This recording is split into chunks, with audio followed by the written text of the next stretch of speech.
হাই দোস্ত, আমি এতিয়া যাব পেলাইছোঁ কঠীয়াতলি। তাতে এতিয়া বৰ্তমান ধুই ৰৈ আছে। এতিয়া শাওণৰ মাহটো ক'ব গ'লে বহুত ভালে লাগে। বহুত হেৰিয়ে হয়। এতিয়া আমি দেখাই আছোঁ কঠীয়াবিলাক কেনেকৈ ৰুৱে।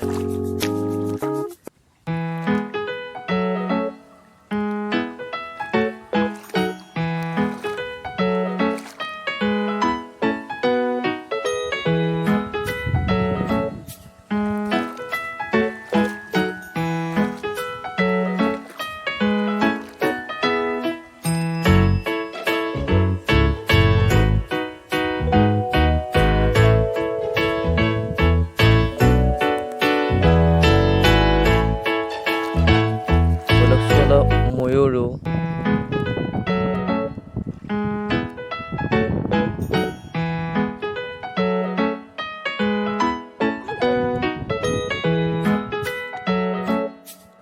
যদি আপোনালোকৰ ভিডিঅ'টো চাই ভাল লাগিল, লাইক কমেণ্ট কৰিব আৰু লগতে ছাবস্ক্ৰাইবটো কৰি দিব।